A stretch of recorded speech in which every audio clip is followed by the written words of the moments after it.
Piyush ji, thank you so much for giving Network 18 this exclusive interview. Welcome to the show. Thank you. What a day to be interviewing you. You know, historic reform in GST rationalization.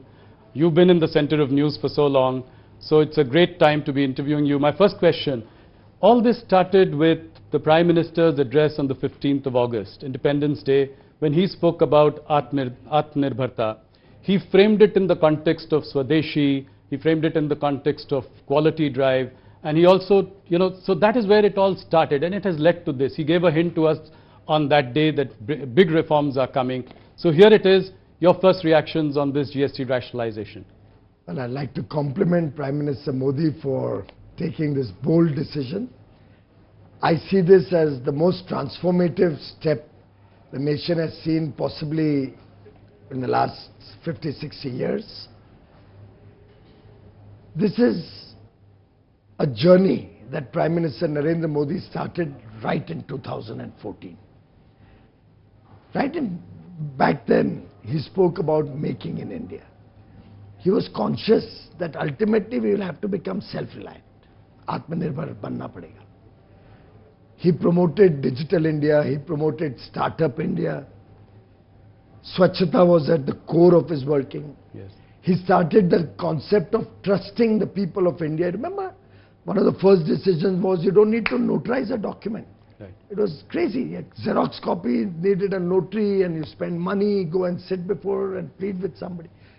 For him, ease of doing business is the pathway to a developed economy, and ease of living is a commitment to the people of India to ensure wider prosperity and inclusive growth. And these decisions yesterday have happened over a sustained 11-year journey of taking a broken, fragile 5 economy to become the top 5 economy of the world, soon to become the 3rd largest by 2027.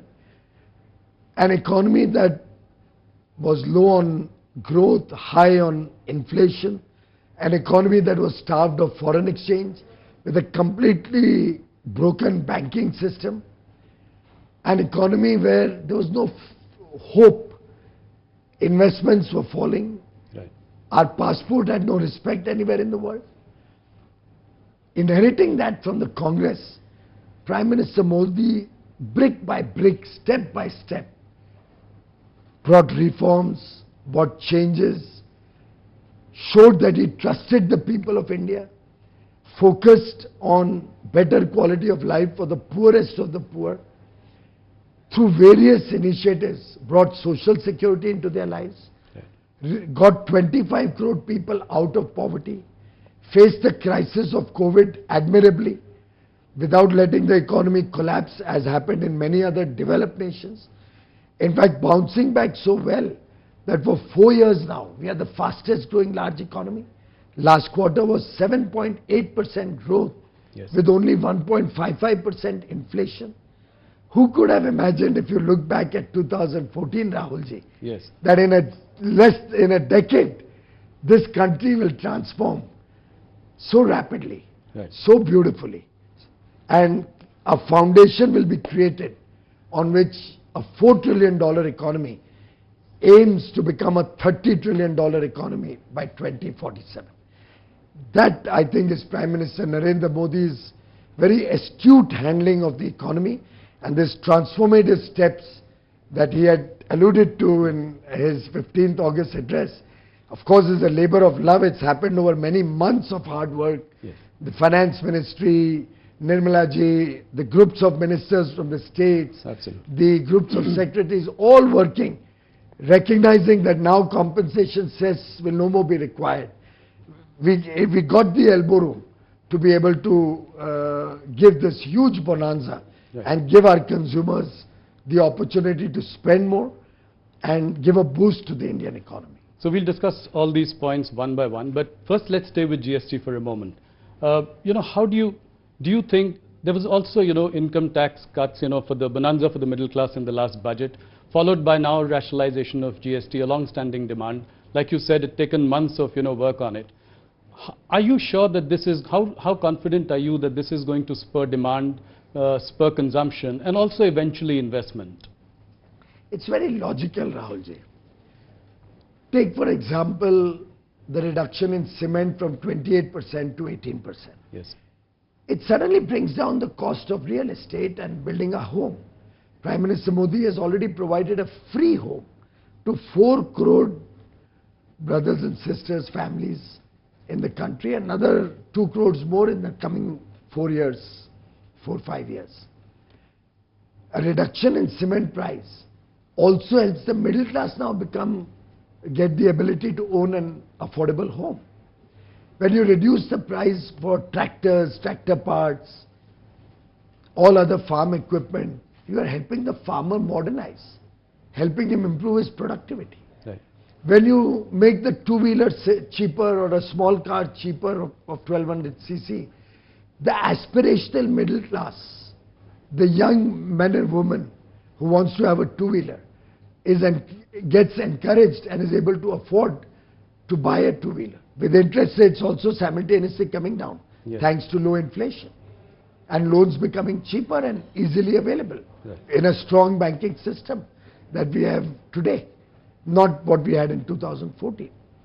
When the housewife goes out into the market, almost every product of daily use, all food products, all processed goods, foods, all material that is required for her kitchen, foodstuffs, utensils, everything will see a transformational reduction in prices. And industry has committed to us that they will make sure that the full benefit is net of input taxes is passed on to the consumers. So consumers are in for significant gain, and I'm very, very confident. And how are you sure of that? How will you ensure that the industry There is are possible? enough tools. There have been cases of profiteering in the past. So. Few and far between. Otherwise, our experience is you can trust industry. Okay. Prime Minister Modi's biggest strength has been that he has trusted industry and they've never let him down. Similarly, the people of India have trusted Prime Minister Narendra Modi and we have never let them down. So I think it's a two-way trust.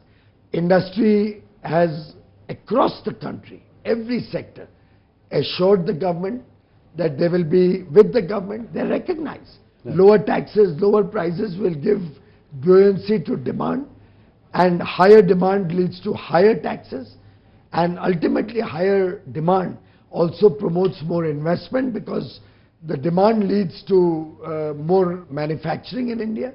So it's a virtuous cycle of growth, and the multiplier impact is what will give India a big boost. Okay. Let us also talk a little bit about the revenue implication or the revenue impact that this might have. You know, by one estimate, about 48,000 crore would be the revenue impact. Do you see that, you know, we will be able to take care of this, and, you know, any kind of fiscal slip that you see, you know, going forward? Rahulji, we are currently collecting nearly 2 lakh crores every month. And with this boost in demand, the revenue will probably go up rather than being a revenue So loss. you're expecting some amount of revenue buoyancy as a result of this? So it is always so, and I think that every theory, right, economic theory suggests that. Right. And for that matter, in 2 lakh crore a month, so 24 lakh crore, 22 lakh crore collected in a year, yes, this is hardly a very consequential amount. right. You know, if you look at the Q1 GDP numbers at 7.8, you know, it's a 5-quarter high. How do you react to these numbers, especially in the context of, you know, someone calling it a dead economy? Well, I think Mr. Rahul Gandhi has been a naysayer and a person who could never understand economics. We have seen that over the years. He sees ghosts where there are none. He cannot appreciate that the people of India are seeing significant improvement in their lives. He has not yet been able to reconcile that the people of India have voted him out 3 times in a row. It's a rocket that somehow seems to fail every time it tries to take off. Mr. Rahul Gandhi actually hurt the sentiments of 140 crore Indians who can see the improvement in their lives, who can see that Prime Minister Modi has reduced their income tax, who can see that Prime Minister Modi is providing 80 crore Indians, even after they have come out of poverty, with free food grains. Who can see that the fertilizer prices haven't gone up in 11 years. Because Prime Minister Modi has made sure that any burden of increase in tax prices, and there have been a huge increase in fertilizer price, is borne by the central government. Prime Minister Modi is a sensitive human being. Very, very concerned and caring for the last man at the bottom of the pyramid. Right from day one, he worried about their social security. Right from day one, he committed his government to the poor, to the marginalized sections, to the unbanked sections of society. After all, what was Jan Dhan account? He made the bank doors open for every citizen of this country. Right. What was Ayushman Bharat? And finally, even everybody above 70 getting free healthcare. So today, 65 crore, 62 to 65 crore brothers and sisters, and everybody above the age of 70 included, is eligible for free healthcare. With the reduction of GST on premium on life and health policies from 18% to 0. Yes. It's a massive reduction. Yeah. The middle class will get an ability to buy more insurance and secure their future, their health, and an unfortunate incident in their lives or anybody in their family's lives. So I think it's a very concerted effort over the years in a very smart fashion, while making sure the sanctity of the fundamentals of the economy remains strong, while making sure we don't slip back, Right. but only power on for a brighter and brighter future for every Indian in India. I think Prime Minister Modi has clearly shown that good economics can also be equal to good politics.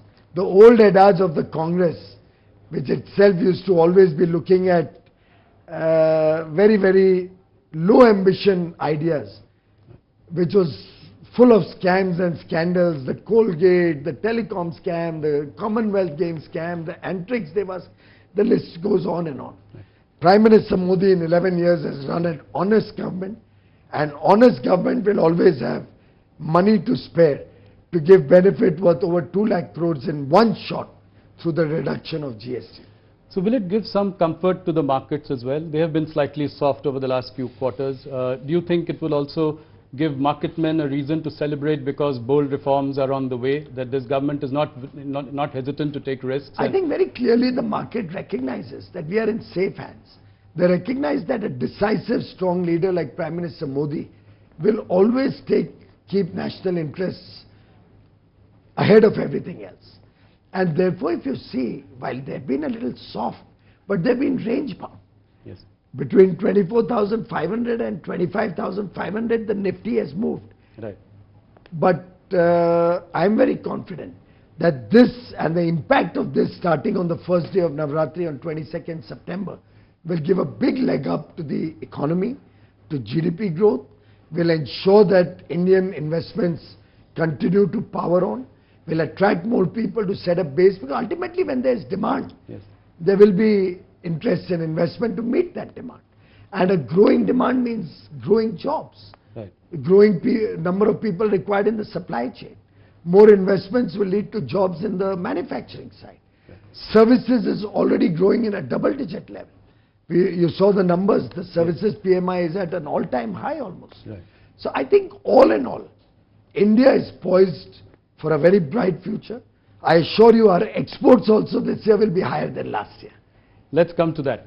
So I think, let me rewind a little bit and, come to what you've been dealing with, and you've been at the center of all of it. Till about July 6th or 7th, things seem to be going fine with in our negotiations with the US.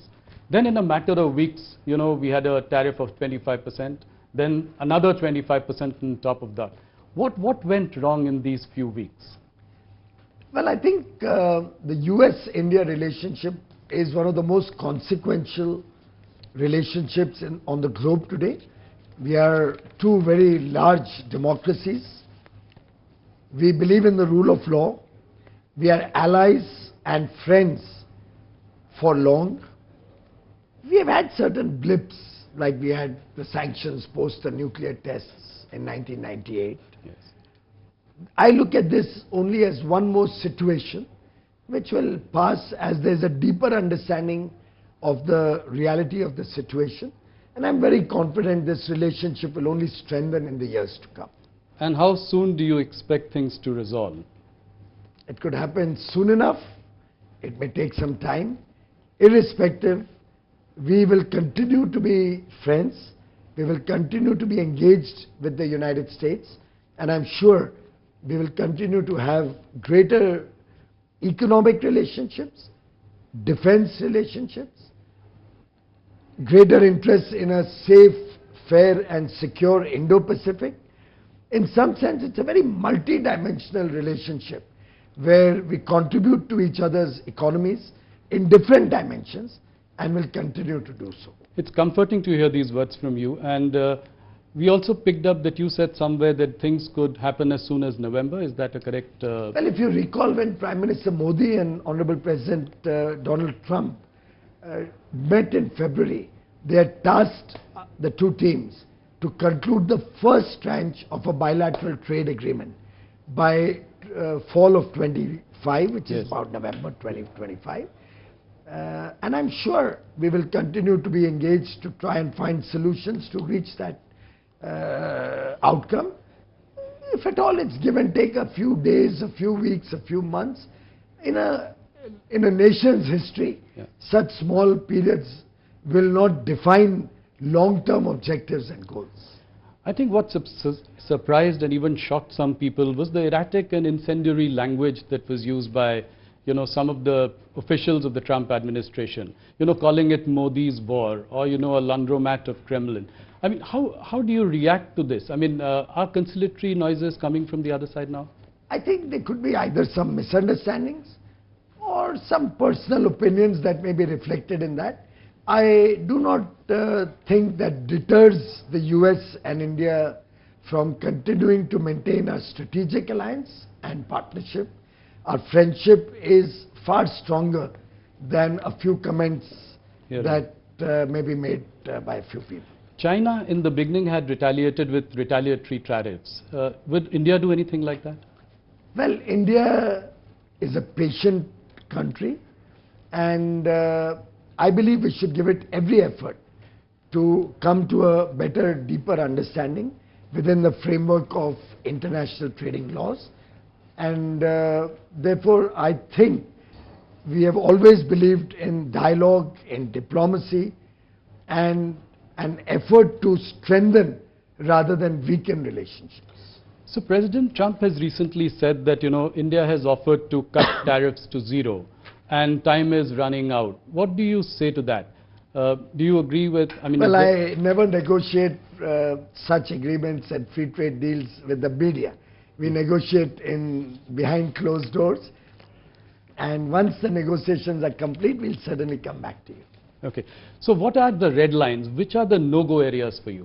Things that we will not compromise on. I think any issue that can hurt national interests, that can hurt the interests of our farmers, our fishermen, our MSME industry, issues which are sensitive with religious sensitivity, those would be broadly the issues where India would need a more understanding when we finalize the framework of our agreement, and we will never compromise on the interests of our farmers, our fishermen, our MSMEs, or our religious sensitivities. Okay, thank you. A US court has recently ruled that President Trump has no authority to impose tariffs, including on India. How would that impact our talks going forward? Those are internal processes, legal processes in the US, and will be sorted out by the US government. We have no role to play in that.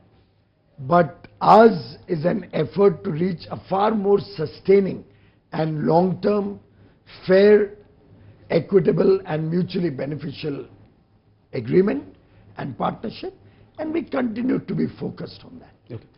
Piyush, let's move to some of your priority areas. Take us through your thinking, some of the things that you are doing. For instance, the Jan Vishwas bill. Can you throw some light on that? What is priority for you and the government at the moment?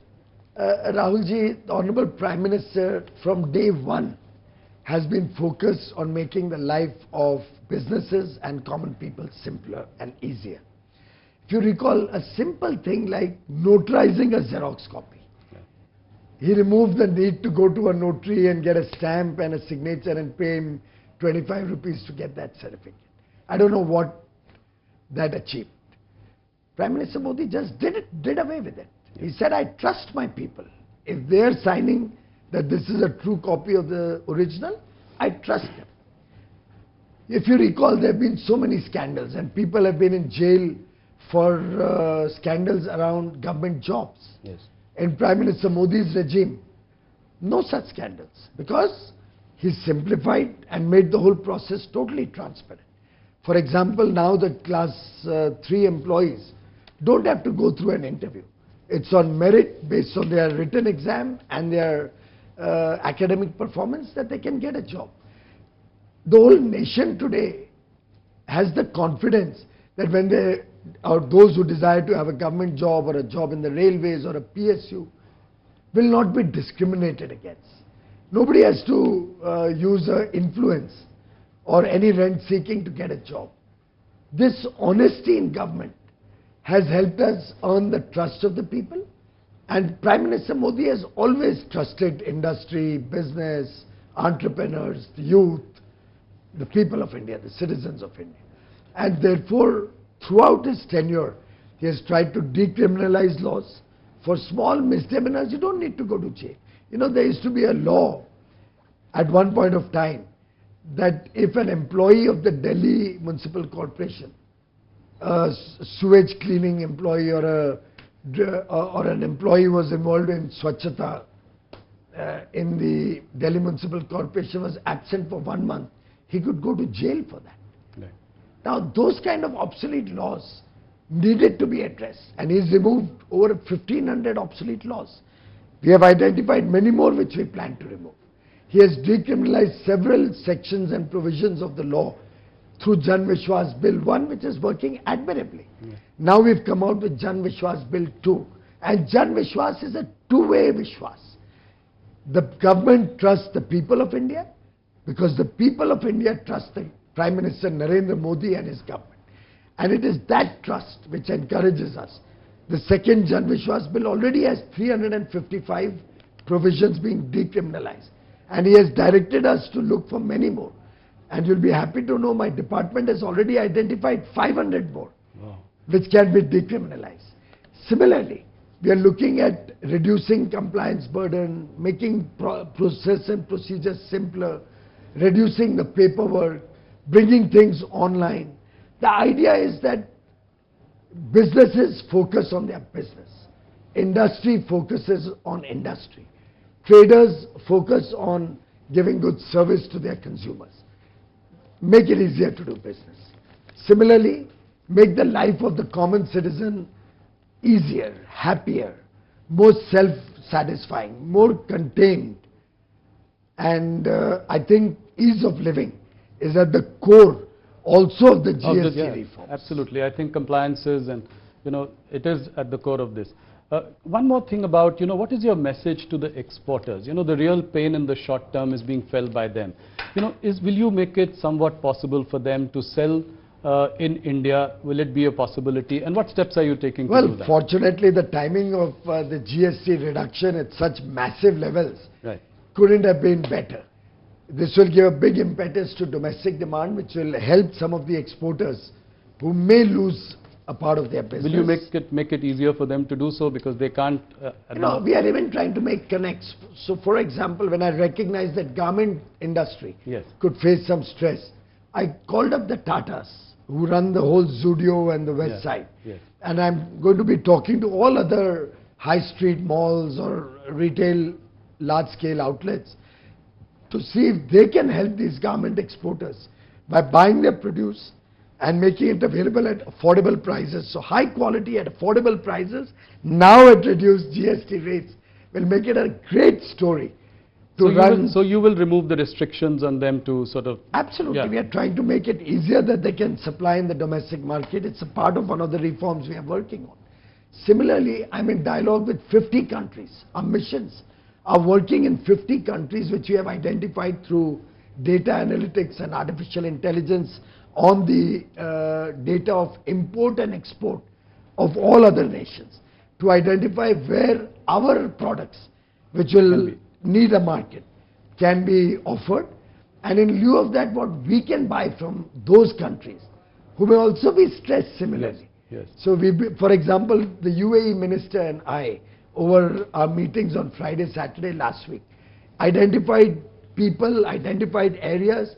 He already connected us with his people there who can help our textile sector get an entry into the Gulf and into all of Africa.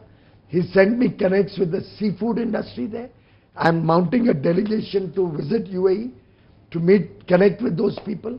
18th, 19th, we have the high-level task force on investments dialogue in UAE, where I'll be taking a large business delegation, identified sectors where we can support our exporters to get new markets. We'll be looking at fast-tracking our free trade agreements in other regions. We are doing a second tranche with Australia. We'll soon announce closure of Oman. New Zealand will also close by the end of the year. My Commerce Secretary was in Brussels last 2 days. Their teams are down on Monday for the next round of negotiations. The Trade Commissioner of European Union, Maros Sefcovic, will be in India on the 11th and will be spending 3 days together to speed up and conclude the European Union FTA. So I have the 4-nation FTA, EFTA, Switzerland, Iceland, Norway and Liechtenstein, which comes into effect as near as 1st of October. I see. As soon as Navratri gets over, or on the last day of Navratri, we'll have the EFTA agreement come into force. UK has been executed. Oman will be announced. Chile, Peru, Eurasia terms of reference are finalized. By 4th or 5th of October or 6th of October, I am in Qatar to finalize terms of reference with Qatar. The Prime Minister of Singapore is in India today. Yes, I believe you had lunch with him. We had lunch and we had extensive discussions with their teams to see what we can do, and they've already committed to take in more chicken and eggs and poultry. Okay. I talked to them about seafood and they said, we love the taste of Indian fish and Indian shrimp. Oh. So I've told them to my High Commissioner who returns tomorrow to put together a group of seafood importers, and I'll mount a delegation to Singapore very soon. Similarly, Latin America, huge potential for our exporters. So sky is the limit. This will help us expand, and as I said earlier, exports this year will be higher than last year. How do you say that? You know, the various estimates that exports are $90 billion and they'd probably come down to $50 billion. We in fact informally chatted about it. So how much have we achieved so far, and then what is the target? You know, sometimes I wonder at all these so-called experts and economists, friends from the media, coming up with such calculations, which I would say would have otherwise been ridiculed as elementary mistakes. You know, that famous elementary, yes, my dear Watson. Yes. This is that moment. We've already had 5 years figures in our hand, right, from April to August. Right. Even to the United States, our exports have already crossed 40 or $43 billion. Already crossed. Okay. Which was 86 last year. And we still have 7 months to go. The reciprocal tariffs are not across the board. Right. They're on about 55 or 60% of the, yes, exports. Similarly, newer trading arrangements are coming into play. Newer markets are opening up. The actions on tariff are on many other countries. So which opens up opportunity for many other countries to provide us some goods that we may require in return for taking from us the goods that they require. Right. So that is what I alluded to, that, yes, we are looking at 50 nations and where we have trade complementarity. So services exports continues to grow across the world. The US is a very small share of our services exports. So I think we are in a sweet spot. Tourism is growing. Yeah. International tourists are coming in large numbers. I'm very confident that our exports this year will be more than last year. You make a very big point here. Any impact on GDP, Piyush? By various estimates, people are again saying 10 basis points to about 100 basis points could be the impact on GDP. Well, anybody who said 100 basis points, I think you should really yeah, bring him onto your show and ask him to justify but that. Do you think there is India is predominantly a domestic economy. Right. Our exports as a part of our overall GDP are still relatively small. Right. And our imports are much larger than our exports. Yes. So net, actually imports are deflating the Indian GDP growth. Keeping that in mind, I'll give you a comparable. COVID, we saw exports fall because of the overall world situation. Do you know, imports fell far more than exports, and we actually landed up with a trade surplus during COVID. So Indian economy is a very complex economy, and therefore I do not think that the impact on the GDP will be significant. Whatever little impact it could have, and drill it down. Drill it down to the goods affected by GST. Within that you will find gems and jewelries, $13 billion. What's the value add? Still very small. Right. And it's an area where I look for alternate markets in the Gulf, for example, in the eastern part of the world. So we'll be able to make up several products which will have a huge increase in demand domestically. We'll make up for that. The value add, if you see holistically on the total exports impacted by one nation's action, are not significant enough to hurt the Indian GDP story, which is the world's fastest growing large GDP. I'm very confident that collectively with the effort of 140 crore Indians now committed to go Swadeshi, now very, very charged that I will buy goods made in India. And Prime Minister Modi has very nicely defined it. Yes. He said, देश की मिट्टी में बना माल और देश के हमारे भाई बहनों के खून पसीने से बना हुआ माल. Yes. Yani goods made on Indian soil by the sweat and toil of our Indian labor, Indian workers. The ownership doesn't matter. Doesn't matter. That's Let the investment come from all over the world. Yes. As long as it adds jobs, economic activity in India, it's a made in India product. And by the way, if you see Prime Minister Modi's work, you will see in that the vision and mission of Mahatma Gandhi. Mahatma Gandhi wanted Swachhata. For years the nation yearned for that Swachhata, desired it, but never saw it. We would praise Singapore. We would praise other parts of the world, Europe, America, UAE. But nobody did anything about Swachhata till Prime Minister Modi came into government. Mahatma Gandhi's mission used to be Swachhata. Mahatma Gandhi wanted everybody to have a decent place for their daily routines. Pradhan Mantri Modi built 12 crore toilets, took a toilet to every school, every college, so that nobody has to face the indignity of going into the fields for their daily routines. No, that was a big initiative. Mahatma Gandhi always spoke about Swadeshi. Yes. He actually built the freedom movement around Swadeshi. Lokmanya Tilak was a big proponent of Swadeshi. He always wore khadi. Mahatma Gandhi ji, Sardar Vallabhbhai Patel, they all promoted khadi. After independence, the first Prime Minister to promote khadi, or rather I would say the second, after Lal Bahadur Shastri, is Prime Minister Modi. And relentlessly he has promoted khadi. Relentlessly he's been in the pursuit of Swadeshi. Absolutely. And now the nation has risen as one to promote Swadeshi. I appeal through your channel. Yes. All our Indian brothers and sisters, all viewers of Network 18, please commit yourself to Swadeshi. Please commit yourself to buying made in India goods. Whatever may have happened in the past is fine. At least in the future, let's all go for Swadeshi. That's a very passionate call for that.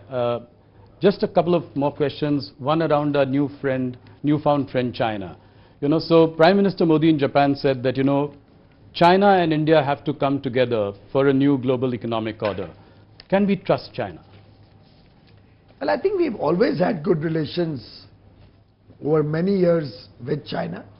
Prime Minister Modi has visited China earlier. President Xi Jinping has come to India. Unfortunately, the incidents post Galwan had brought a little bit of ice to the relationship and created a hiatus. Now that we have been largely able to resolve the issues of disagreement with China, I think it was very natural that we should also reset our ties, take them to the pre-Galwan level. And I think attending an SCO summit where many countries were all getting together had a multilateral dimension also, and a dimension of a whole grouping, because SCO is a pretty large group, just like many other groups in the world. NATO is a very large group, the OECD countries is a large group, SCO is a large group. And Prime Minister Modi attending the SCO there has signaled that we have a thaw in the to get back in the frost, get back into better relationship. India believes in good relationships with everybody in the world. Vasudhaiv Kutumbakam. Absolutely. The world is our family, is at the core of our philosophy. No, it was a huge message, Prime Minister's visit, and his coming together with Putin and Xi Jinping.